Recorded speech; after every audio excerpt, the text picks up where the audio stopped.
Communication in the workplace is about being able to speak to a variety of different stakeholders.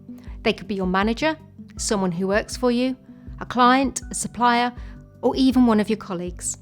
Good communication requires you to inform your intended audience in a clear and persuasive manner through the appropriate medium, whilst being aware of their needs and respectful of their position and level of knowledge. In order to express yourself convincingly and show credibility, you must have a good understanding of what your audience will regard as important, what concerns need to be addressed, and the level of understanding that the audience has, both of the technical issues and of the current situation. In your exam, the Section A question will have 40 technical marks and 10 professional skill marks available. The Section A question will always ask you to produce briefing notes for the audit engagement partner, who is responding to a scenario at the planning stage of the audit process.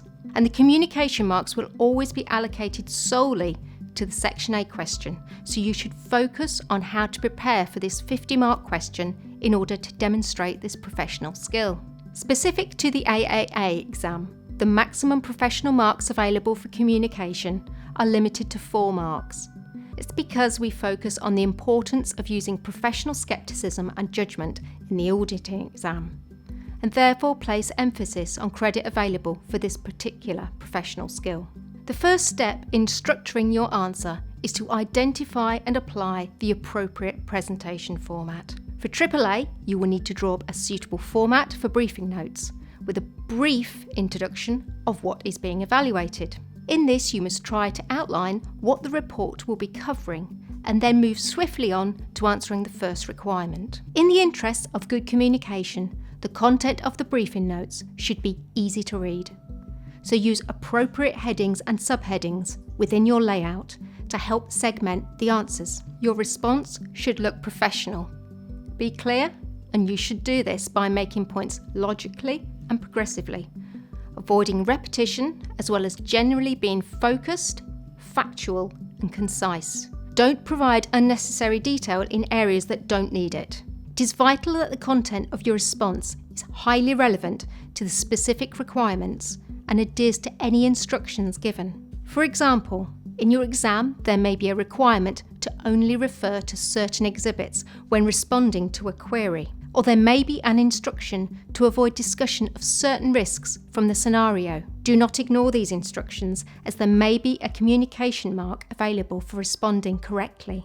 You will need to make certain that the language you use is highly professional. As you are addressing the audit engagement partner, you can naturally assume that they have an adequate understanding of what all the technical terms mean. Therefore, you do not have to explain what is meant by an engagement letter or the International Code of Ethics. You are required instead to explain why these technical issues are of importance at the planning stage of the audit process. To summarise, in your exam, when you are required to demonstrate communication skills, ask yourself 3 important questions. What is the required medium of delivery, and what format should I use to present my answer in? What is the audience's level of understanding, and how much information do they need? And finally, have I followed the instructions provided in the requirement? Watch the rest of the videos in this series and use the ACCA practice platform to develop your answers to display good professional skills. Good luck.